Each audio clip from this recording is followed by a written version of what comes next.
ард түзөө үзүүлж байна.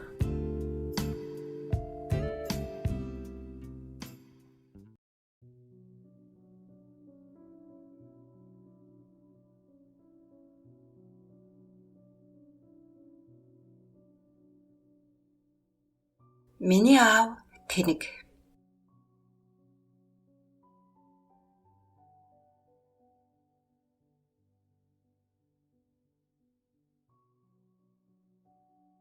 Сайн байцгаана уу? Энэ түүх миний бага насны тухай өгүүлэгдэх түүх юм. Манай гэр бүл ам бүл долуула. Өнөр сайхан гэр бүл байсан юм. Би чинь айлын уугуй охин байлаа. Доороо 2 эрэгтэй, 2 эмэгтэй дүүтэй. Манайх гэдэг айл Дундгов аймгийн нэгэн суманд нутгалдаг байлаа. Жирийн нэгэн малчин айл байсан юм. Аав минь ихэд ноён нуруутай, нутгийнхаа зоо олонд нэртэй төртөө тийм л хүн байсан. Үргэлж бидэнд ганцхан зүйлийг л захиж явдаг юм. Хүнээрээ байгаараа миний хүүхдүүд. Та нар минь ямар ч амьдралаар амьдарч болно. Хүн ёсоол гээж болохгүй шүү гэж дандаа л хэлнэ. Би болон манай дүү бид хоёр сумынхаа сургуульд явна. Сурагчийн амралт зуны амралтаар гэртээ очино. Гэртээ очихын тулд амралт болохыг хуруу даран хүлээдэг байсан юм. Хоёулаа дотуур байранд суудаг тул гэрээ аав ээж дүү нараа их санана. Тэр нэгэн жилийн зуны амралт эхэлж дүү бид хоёр гэрлүүгээ явахаар сэтгэл догтлон байлаа. Аав минь 2 хөтөлгөө морьтой бид хоёрыг ирж авдаг байсан юм л да. Учир нь манайх сумын төвөөсөө 10 гаруй километр газар байрладаг байв. Жил бүрл өглөө эрт ирчихдэг хүн тэр жил яагаад ч юм их л оройтож байв. Эрдэг цагаасаа хоцорхонд битгий хэл бүр орой болох төглөө. Гэтэл ээж минь 3 дүүгэн дагуулсаар дотуур байранд минь ихэд сандарсан байдалтай орж ирлээ. Би ч ээж хизээч ийм царай гаргаж байхыг хараагүй. Хүнд хамгийн түрүүн муухай л бодол орж ирдэг юм байна. Хэдхэн сартай дүүг минь твэрсээр араас нь дунд дүү минь дүүгээ хөдөлсөөр орж ирэв. Би ч аав өвчгсөн юм болов л гэж бодсон. Сумын төвд ганц таньдаг айл нь аавын ах захыг байв. 4 дүү минь тэдний дүлдээгээд арай учир мэдхээр нь намайг дагуулад сумын төв эмнэлэгт авчирлаа. Өөдөнд нь намайг эндээ хүлээж бай гэж ээж хэлээд аав руу орох гэтэл би уйлчихсан. Аав зүгээр үү? Аав өвчгсөн юм уу? Яагаад намайг аав дээр минь оруулахгүй байгаа юм бэ? Гэдэл. Гэтэл ээж миний охин битгий уйл. Аав нь зүгээр заа юу? Ээж нь ороод эхлээд уулзаад гараад ирээ. Дараа нь миний охин ороорой гэж хэлв. Ингээд би арай ихш тайвшраад ээжийг гарч ирэхийг хүлээлээ. Энэ хугацаа надад асар удаан санагдсан. Аавд яг юу тохиолдсон юм болов? Гайгүй л байгаасаа гэд залбирч байтал ээж гарч ирлээ. Намайг орох гэтэл миний охин орж болохгүй, эмч болохгүй гэж байна. Хоёулаа маргааш ирээ гэхэд нь би ахаад л уйллаа. Аав яг өвчгсөн юм байна. Тэгээд намайг аавтай минь уулзуулахгүй байгаа юм байна гэд чанга уйлахад ээж миний амыг зөөлхөн дараад чимээгүй л дээ. Ингээд уйлаад байвал маргааш чамайг авчрахгүй шүү. Аав чинь юу гэж өгдөг юм бэ? Зүгээр байгаа. Тэгээд аавд яг юу тохиолдсон юм гэхэд эндээс гарч байгаад хэлээд өгье за гэлээ. Би чинь аавынхаа хамгийн хайртай өрн байлаа шүү дээ. Аав минь хаашаач явах байсан үргэлж намайг л дагуулж явна. Айлаас олж ирсэн амттан тэргүүтнийг дүү нараас минь нууж байгаад л надад өгнө. Айлын том охин юм чинь том болоод дүү нартаа тусалж дэмжинэ. Тиймээс одоо л аав нь охиноо хайраар дутаахгүй байх хэрэгтэй гэж хэлдэг байсан юм.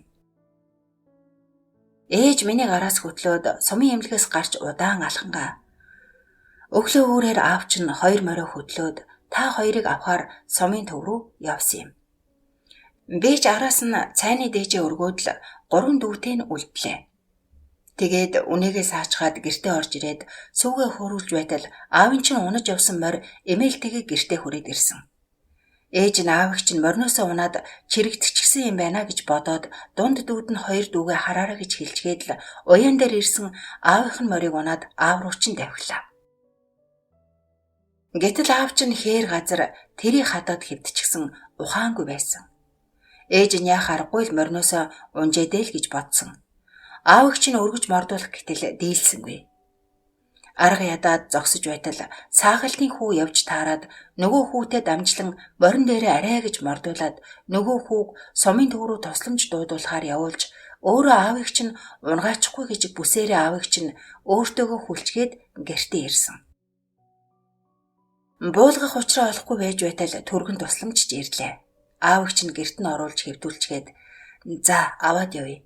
Нэлийн өндөр халуунтай байна гэд бид ч өнөөх түргэний машин цуугаад энд ирсэн. Та хоёрыг хүлээж байгаа байхаа гэд аав эгч нь оруулж хэвдүүлчгээд шууд л дотор байран дээр нь очсон нь тэр. Гэхдээ аав нь мориноосоо унсан хэдий ч дайрлахад дайруулсан бололтой.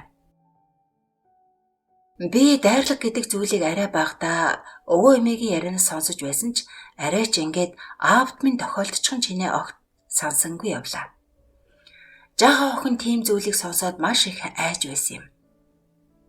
Одоо бодох нь яагаад тийм жаахан охинд тэр тухай ярьсан учрыг бодох нэ, би шалж уйлаад байсан учраас ээж минь аргагүй надад хэлсэн байх.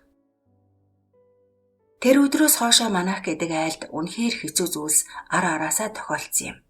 Аав минь эмнэлгээс гарсан ч шөнө бүр хар дарж орилж хашгир сэрнэ. Тэр бүртэн бид нар үнэхээр их айна. Намайг авах гээд байна. Тэр хараач тоонон дээр гараа суучгаж гэдэл.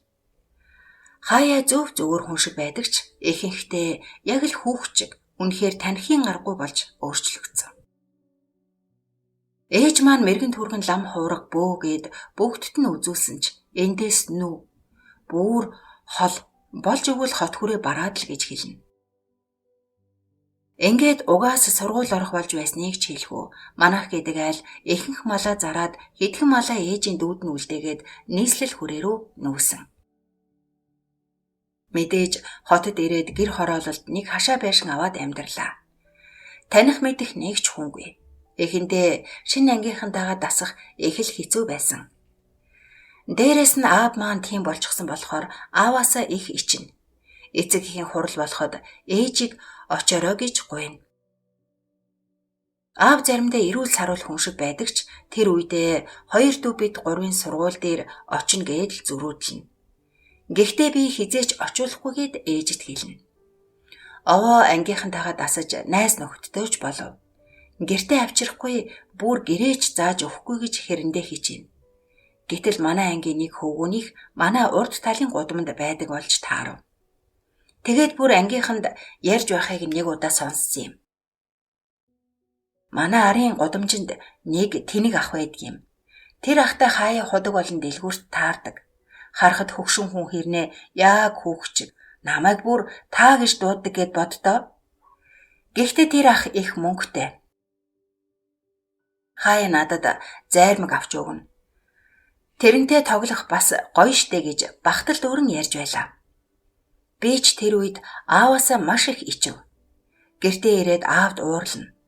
Та гэрээсээ битгий гар, битгий усанд яв, битгий дэлгүүр ороод би танаас ичиж байна. Ийм аав гэж байдаг юм уу? Гэдэл уйлчихсан. Аав минь тэр үед над руу маш өрөвдөлтэй харж байснаа хөнхөө нэмсгэлээд өврөө удалж байснаа нэг эртээ чихэр гаргаад өгч үлээ. Би гэж нэг тэнэг толгой нөгөөдхийг нь шидчихгээд би энүүгээр чинь яах юм гэд улам ууралсан. Ээж намайг загнаад чи аавыгаа ингэдэг юм уу? Яаж байгаа юм гэд хэд гурав цохиход аав өмнүүр минь ороод намайг хамгаалсан. Аавын бие улмал муудаж байлаа. Хаяа зөв зүгээр болчихдог байсан ч тэр зайн улам бүр холдоод л байв. Намайг 8 дугаар ангид төгсгчээл би ангийнхаа нэг хүүгүнтэй үерхлээ. Тэр нэг өдөр намайг гэрт чинь хүргээд өгье гэж шалсаар байгаад хүргэж өгөхөөр болов. Гэртээ ойртох тусам битгий гарч ирээсэ, битгий таараасаа гэж залбирсаар гэрийн урдгаан ирээд яриа өрнүүлэн зогсож байтал аав хоёр дүүтэй савтай уснууд дамжилчихсан ирж байв. Бид хоёрыг харангуйтай л гүйж ирээд бөө өөдөө гэдэл өнөөхөл хүүхчиг зангаараа хоёр дүүтэй минь нийлэн тойрч гүйгээд л шоолж эхэлсэн.